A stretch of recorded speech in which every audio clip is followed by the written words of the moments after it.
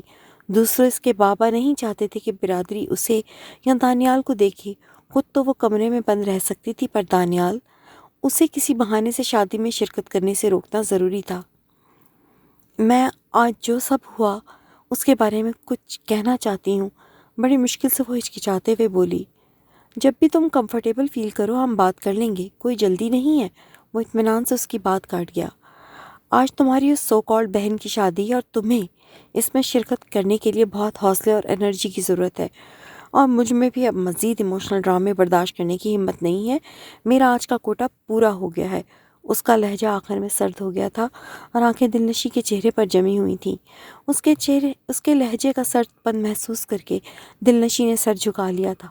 وہ ان گزرے 24 گھنٹوں میں اس کی سپورٹ، اس کی توجہ کی عادی ہوئی تھی، تو اب اس کی آنکھوں کا یوں رنگ بدلنا، لہجے کا سرد پن اسے پریشان کر گیا تھا۔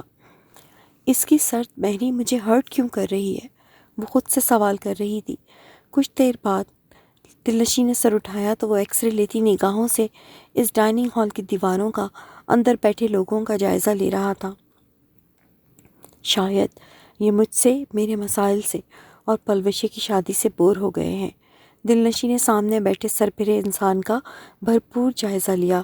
وہ اپنی پاکٹ میں ہاتھ ڈالے، لمبی ٹانگیں پھیلائے سکون سے بیٹھا ہوا تھا۔ اس کی ہائٹ، جسامت اور مغرور انداز اسے یہاں بیٹھے ہوئے ہر مرد سے ممتاز بنا رہا تھا۔ نزدیکی میز پر بیٹھی کالج کی لڑکیوں کے گروپ کی دانیال پر جمی نگاہیں اور خسر پسر بھی دلنشی کے نوٹس میں تھی۔ کیا آپ میری بات توجہ سے سن سکتے ہیں؟ دلنشی نے اسے مخاطب کیا۔ جو بھی کہنا ہے مختصر الفاظ میں جلدی جلدی کہو، میرے اندر اس وقت برداشت کا مادہ بہت کم ہے۔ وہ میز پر کونیوں کے بل آگے ہوا۔ آپ کو میری وجہ سے اس سب جھنجھٹ میں پڑنے کی ضرورت نہیں ہے۔ جھنجھٹ؟ اس نے ابرو جھکا کر پوچھا۔ میرا مطلب آپ کو شادی میں شرکت کرنا، سب سے ملنا، یہ سب کرنے کی ضرورت نہیں ہے۔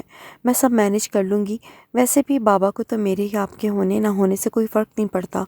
تو میں سوچ رہی تھی، وہ بولتے بولتے نظریں اٹھا کر دانیال کو دیکھا جو بنا کچھ کہے سیدھا اس کی آنکھوں میں ہی جھانک رہا تھا۔ میں سوچ رہی تھی کہ آپ اپنے گھر چلے جائیں، شادی رہنے دیں، وہ اب اتنی اہم نہیں ہے۔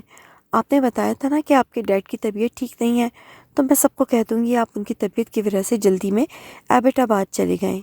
وہ بات ختم کر کے اسے دیکھنے لگی۔ تمہاری بات ختم ہو گئی؟ خشک انداز میں بولا۔ جی، دلنشی نے سنجیدگی سے کہا۔ میں اپنی بات سے پھرنے والوں میں سے نہیں ہوں۔ یہ تو تم نے آفس میں میرے ساتھ کام کر کے بھی نوٹ کر لیا ہوگا۔ دانیال نے اسے بغور دیکھا۔ جب میں نے کمٹمنٹ کی ہے تو اسے نبھاؤں گا بھی، اسی لیے تم میرے بارے میں اتنا سوچ سوچ کر اپنے خالی دماغ پر بوجھ مت ڈالو۔ میں تمہارے ساتھ شادی میں آ رہا ہوں، انڈرسٹینڈ؟ اس نے سوالیہ نظروں سے اسے گھورا تو وہ فوراً بچوں کی طرح اس بات میں سر ہلا گئی۔ اس کی گھنیری پلکوں پہ ایک شبنمی آنسوں کا قطرہ آ کر ٹھہر گیا تھا۔ میرے ڈیڈ کل لنچ پر ہم دونوں کا انتظار کر رہے ہیں اور تم میرے ساتھ آ رہی ہو۔ ویسے شادی کی تقریب کے بعد اگر تم اپنے گھر رات ٹھہرنا نہیں چاہتی تو میں اس گیسٹ ہاؤس میں تمہارے لیے کمرہ بک کروا سکتا ہوں، پھر صبح ہوتے ہی ہم بریک فاسٹ کر کے ایبٹ آباد روانہ ہو جائیں گے، اس نے آفر کی۔ شکریہ، اس کی ضرورت نہیں ہے۔ وہ اس کا مزید احسان لینا نہیں چاہتی تھی۔ میں رات گھر پر ہی رہ لوں گی، اور اگر میں ادھر گیسٹ ہاؤس میں رکی تو مور کو اچھا نہیں لگے گا اور پھر بابا مجھے اور غلط سمجھیں گے۔ اس کی بات سن کر دانیال کے ماتھے کی رگیں تن گئی تھیں۔ کیا غلط سمجھیں گے؟ بولو مس واٹ ایور، میں ان سے تمہارے ہسبینڈ کی حیثیت سے ملا ہوں، بوائے فرینڈ نہیں ہوں، اور لڑکی اپنے شوہر کے ساتھ جہاں چاہے رہ سکتی ہے۔ ہاں، اگر تم میرے ساتھ رہنے سے ڈر رہی ہو تو، وہ دلنشی کی سمت جھکا، میں تمہیں گارنٹی دیتا ہوں اگر مجھے تم سے افیئر چلانا ہوگا یا تمہارے نزدیک آنا ہوگا تو تمہارا باپ تو کیا، اس دنیا کا کوئی شخص مجھے میرے ارادے سے باز نہیں رکھ سکے گا۔ وہ بات ختم کر کے سیدھا ہوا اور کرسی گھسیٹ کر کھڑا ہو گیا۔ چلو، ہمیں اب اس اسٹوپٹ کی شادی کی تیاری کرنی ہے۔ سامنے بڑے سے باغیچے میں تازہ پھولوں کے گلدستے اور خوبصورت رنگوں کے ربن سے شادی گاہ تیار کی گئی تھی۔ پیچھے دریا بہہ رہا تھا، درمیان میں گول میزیں سفید رنگ کے کور سے سجی مہمانوں کے لیے لگائی گئی تھیں۔ ایک طرف فریش باربیکیو کا انتظام تھا، کیونکہ سب خاندان برادری کے قریبی عزیز و اقارب تھے، تو مرد و خواتین کا انتظام ایک ساتھ ہی کیا گیا تھا۔ آسمانی رنگ کے لباس میں پشمینے کی شال اوڑھے باوقار سی مور رحمان صاحب کے ساتھ مہمانوں کا استقبال کر رہی تھی۔ اسٹیج پر پلوش دلہن بنی عرت شیر کے پہلو میں بیٹھی ہوئی تھی۔ گاڑی سے اپنا بھارا لباس سنبھال کر اترتے ہوئے دلنشین نے اپنی مور اور بابا کو مہمانوں کا استقبال کرتے دیکھ لیا تھا۔ اس سے پہلے وہ آگے بڑھتی بلیک ڈنر سوٹ میں ملبوس شہزادوں کی سی آن مان لیے خوشبوؤں میں بسا دانیال گردیزی گاڑی سے اتر کر اپنے کفلنگز درست کرتا ہوا دلنشین کے سامنے آیا اور اپنا بازو اس کے سامنے پیش کیا، جس پر دلنشین نے حیرت سے اسے دیکھا تو اس نے آنکھ کے اشارے سے اسے اپنا بازو تھامنے کا کہا۔ مہندی چوڑیوں سے سجا نازک سا ہاتھ دانیال کے مضبوط بازو پر گرفت کر چکا تھا۔ وہ طمانینت سے مسکرایا اور آگے بڑھ گیا۔ اندر رنگوں کی بہار اتری ہوئی تھی، فضا میں قہقہے بکھرے ہوئے تھے، زرق برق لباسوں کی سرسراہٹ، بچوں کی ہنسی کی آوازیں، اوپر سے ہلکا ہلکا میوزک ماحول کو سحر انگیز بنائے ہوئے تھا۔ دلنشین کو دانیال نے زبردستی شاپنگ کروا کے پارلر سے تیار کروایا تھا۔ سرخ اور فون رنگت کی پیروں تک آتی ہم رنگ کام والی بھاری میکسی میں اسٹائل سے دوپٹہ سر پر سیٹ کیے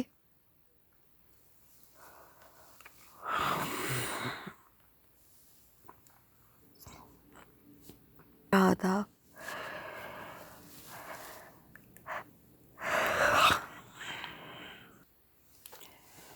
اوکے فرینڈز، آج کے لیے بس اتنا ہی۔ میری پوری کوشش ہوگی کہ کل اس کی 2 ویڈیوز اپلوڈ کرنا شروع کر دیں کل سے، تاکہ 2 سے 3 دن میں اس کو پورا ختم کر دیا جائے۔ لیکن اس کے لیے آپ کا ایکٹیو ہونا بہت ضروری ہے۔ کمنٹس میں اپنی موجودگی کا احساس دلائیے اور اپنے فرینڈس کو بھی چینل پہ انوائٹ کیجیے۔ اگر آپ نے ابھی تک ویڈیو کو لائک نہیں کیا ہے تو جلدی سے لائک دبائیے، کمنٹ کیجیے، ویڈیو کو اپنے فرینڈس کے ساتھ شیئر کیجیے، چینل کو سبسکرائب کرنا مت بھولیے گا۔ Thank you for watching. ملیں گے جلد۔ اللہ حافظ۔